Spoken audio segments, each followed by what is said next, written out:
नमस्कार, जय हिंद दोस्तों। आप सभी का बहुत बहुत स्वागत है आपके अपने YouTube चैनल मेंस एजुकेशन में। आपको मैं बताने वाला हूं 15 मार्च 2023 का जो आपका राजनीति विज्ञान का पेपर है, इस राजनीति विज्ञान के पेपर के लिए परीक्षा में छपने वाले मोस्ट प्रश्न देखिएगा। आपको क्वेश्चन नंबर 1 से लेकर के तो सभी क्वेश्चन बताए जाएंगे जो आपकी 15 मार्च की जो वार्षिक परीक्षा है कक्षा 12वीं MP बोर्ड वाले की राजनीति विज्ञान की, इसके लिए बेहतर साबित होंगे। तो चलिए स्टार्ट करते हैं पहले क्वेश्चन से। और एक बात मैं बता दूं, चैनल को सब्सक्राइब कर लेना। आपके जितने भी विषय हैं सबकी वार्षिक अपडेट हमारे यहाँ पर जो 100% रियल है वो मिलेगी। चलिए स्टार्ट करते हैं पहले क्वेश्चन से।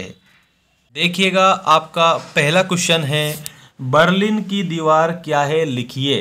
तो प्यारे मित्रों, इसमें उत्तर में आपको लिखना है बर्लिन की दीवार शीत युद्ध का प्रतीक थी। सबसे पहली बात तो आपको याद रखना है कि बर्लिन की जो दीवार है वो शीत युद्ध का प्रतीक थी, जिसमें 28 साल तक शहर बर्लिन को पूर्वी और पश्चिमी भागों में बांट कर रखा था। ठीक है, कितने भागों में? पूर्वी और पश्चिमी भागों में बांट कर रखा था। ठीक है, और इसके बाद आपको याद रखना है इस दीवार ने पश्चिमी बर्लिन एक मिनट का देखिएगा, इस दीवार ने पश्चिमी बर्लिन और जर्मनी लोकतांत्रिक गणराज्य के बीच अवरोध का काम कर दिया था। किसका काम कर दिया था? अवरोध का काम कर दिया था। इसके बाद में आप देखिएगा, अगला क्वेश्चन है आपकी स्क्रीन के सामने मोस्ट इम्पोर्टेंट क्वेश्चन। देखिए, प्रेस सेंसरशिप क्या है? तो इसमें उत्तर में आप लिखेंगे प्रेस सेंसरशिप, जिसने प्रेस की स्वतंत्रता को पाबंद किया और अखबारों को कोई खबर छापने से पहले सरकार की अनुमति लेनी पड़ती थी, सामाजिक और सांप्रदायिक गड़बड़ी की आशंका को पाबंद कर दिया था, जिसे प्रेस सेंसरशिप कहा जाता है। अब इसके बाद में आपका अगला प्रश्न आपकी स्क्रीन के सामने आ चुका है, 2 अंक का। राष्ट्रवाद क्या है? राष्ट्रवाद क्या है? तो उत्तर में आपको बताना है देश को एक राष्ट्र मानना तथा उसकी परंपरा, उसकी संस्कृति में विश्वास दर्शाना राष्ट्रवाद है। ठीक है, परंपरा और संस्कृति में विश्वास दर्शाना राष्ट्रवाद है। एक देश को एक राष्ट्र मानना और उसकी परंपरा, सभी नियमों को मानना राष्ट्रवाद है। गठबंधन सरकार क्या है? अगला जो प्रश्न है आपका ये क्या है? गठबंधन सरकार के बारे में आपसे पूछा है कि गठबंधन सरकार क्या है। तो उत्तर में आप बताएंगे प्यारे मित्रों, देखिएगा, गठबंधन सरकार एक संसदीय सरकार की कैबिनेट है। गठबंधन बनाकर न्यूनतम साझा कार्यक्रम के अंतर्गत सरकार गठित करते हैं तथा इसे गठबंधन सरकार कहा जाता है। ऐसे आपको इसमें याद रखना है। ठीक है, अब इसके बाद में अगला जो प्रश्न है उसको आप देखेंगे। अगला प्रश्न है आपका, सोवियत अर्थव्यवस्था एवं अमेरिकी अर्थव्यवस्था के कोई 3 अंतर। देखो, एक तो सोवियत अर्थव्यवस्था और अमेरिकी अर्थव्यवस्था, इनमें कोई कितने अंतर लिखना है आपको? 3 अंतर बताना है। 3 अंतर आप इसमें बताएंगे। तो पहला अंतर तो यह है आपका, देखिएगा, सोवियत अर्थव्यवस्था समाजवादी अर्थव्यवस्था थी पर आधारित थी। ठीक है, इसके बाद में देखिएगा, सोवियत अर्थव्यवस्था योजनाबद्ध तथा राज्य के नियंत्रण में थी।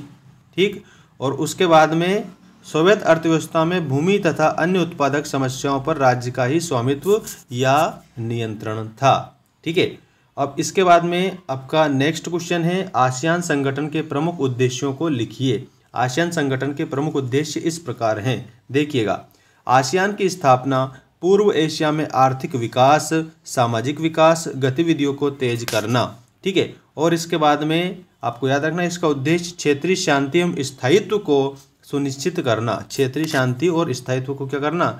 सुनिश्चित करना। और इसके बाद में नेक्स्ट उद्देश्य आपको याद रखना है, ये सामाजिक, आर्थिक, सांस्कृतिक, वैज्ञानिक तथा प्रशासनिक क्षेत्रों में सहयोग को प्रोत्साहन करेगी ऐसे।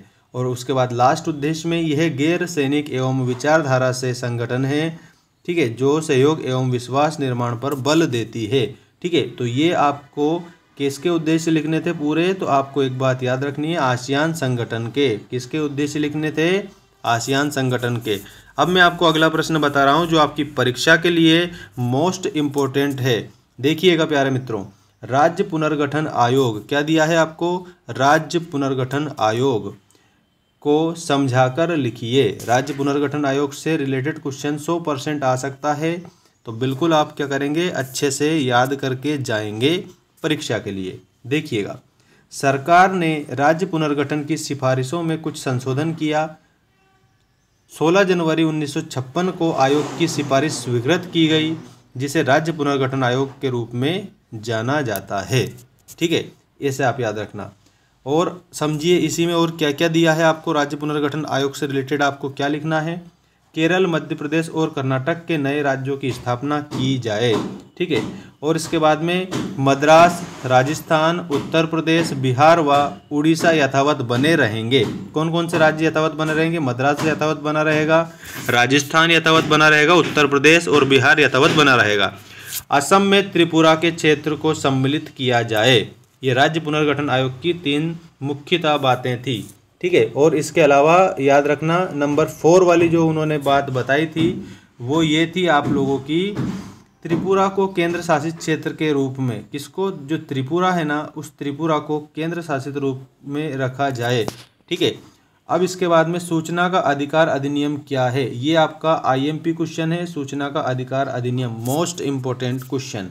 देखिएगा, सूचना का अधिकार अधिनियम जो है ये 15 जून 2005 को, ठीक है, लागू किया गया था और 12 अक्टूबर 2005 को संपूर्ण धाराओं के साथ लागू किया गया। ठीक है, और सूचना का अधिकार अर्थात राइट टू इन्फॉर्मेशन होता है। सूचना का अधिकार मतलब राइट टू इन्फॉर्मेशन होता है।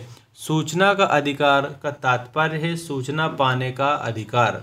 ठीक है, सूचना अधिकार कानून को लागू करने वाला राष्ट्र अपने नागरिकों को प्रदान करता है। किसको प्रदान करता है, राष्ट्र अपने नागरिकों को प्रदान करता है। ऐसे आपको इसमें याद रखना है। ठीक है, और इसके बाद में देखिएगा, इसके बाद सूचना के अधिकार द्वारा राष्ट्र अपने नागरिकों को अपने कार्य और शासन प्रणाली द्वारा सार्वजनिक हित हेतु भी अपनी क्रियाविधि संचालित करने हेतु प्रेरित करता है। ठीक है, इसके बाद में आप देखेंगे नेक्स्ट क्वेश्चन, ताशकंद समझौता क्या है। ये आपका सबसे ज़्यादा मोस्ट क्वेश्चन है। ताशकंद समझौता पहले भी पूछा गया था। ठीक है, देखिए उत्तर, इस समझौते के अनुसार यह तय हुआ कि भारत और पाकिस्तान अपनी शांति प्रयोग नहीं करेंगे, मतलब एक प्रकार से आपको याद रखना है, और अपने झगड़ों को शांतिपूर्ण ढंग से तय करेंगे, मतलब शांति भंग नहीं करेंगे। इस समझौते में ऐसा बताया था। ठीक है ना, ये समझौता 11 जनवरी 1996 को ताशकंद सोवियत संघ वर्तमान उज्बेकिस्तान में हुआ था। ठीक है, ऐसे आपको याद रखना है। ठीक है, तो ये जो प्रश्न है ना, ताशकंद समझौता, इसको याद रखना 11 जनवरी 1996, ये डेट अगर आपसे पूछे तो। ठीक है ना, और इसके बाद में आपको एक बात और याद रखनी है इससे रिलेटेड, भारत और पाकिस्तान के बीच संबंध एक दूसरे के आंतरिक मामलों में हस्तक्षेप न करने पर आधारित होंगे। एक दूसरे के बीच में प्रचार के कार्य को फिर से सुधार किया जाएगा, सुचारू किया जाएगा। ठीक है, ऐसे आप इसमें याद रखेंगे। और अब अगला प्रश्न है आपका, सोवियत संघ क्या है। ये आपका मोस्ट इम्पोर्टेंट क्वेश्चन आपकी स्क्रीन के सामने आ चुका है। सोवियत संघ जो है, इसमें आपसे ये जो प्रश्न है ना, ये कई बार मतलब पूछा गया प्रश्न है, इसीलिए आपको मोस्ट इम्पोर्टेंट समझकर इसको याद कर लेना है। ठीक है, देखिएगा, सोवियत संघ एक अंतर्राष्ट्रीय संगठन है। कैसा संगठन है सोवियत संघ, तो इसमें आपको बताना है जो सोवियत संघ है ये एक इंटरनेशनल संगठन है जिसका उद्देश्य अंतर्राष्ट्रीय सहयोग और शांति को बनाए रखना है। यह संगठन अंतर्राष्ट्रीय कानून को सुविधाजनक बनाने और अंतर्राष्ट्रीय सुरक्षा, आर्थिक विकास, सामाजिक प्रगति और मानव अधिकारों की रक्षा करने के लिए भी कार्यरत है। ठीक है, और इसके बाद में क्वेश्चन नंबर नेक्स्ट, और आपको याद रखना है इस क्वेश्चन में अच्छे से एक एक पॉइंट। देखिएगा, भारत की विदेश नीति की समृद्धि का आधार है। बताइए, भारत की विदेश नीति देश की समृद्धि का आधार है। किसकी, देश की, कि हमारा जो देश है काफ़ी शक्तिशाली है, संपन्न है। तो बताइए, इसमें आपको पॉइंट बताने हैं ये वाले। देखिए, भारत की विदेश नीति का उद्देश्य अंतर्राष्ट्रीय शांति और सुरक्षा बनाए रखना, साम्राज्यवाद का विरोध करना, रंगभेद की जो नीति होती है उसके खिलाफ खड़ा होना और अंतर्राष्ट्रीय विवादों के शांतिपूर्ण समाधान करना। ये भारत की विदेश नीति है और ये देश की समृद्धि का आधार है।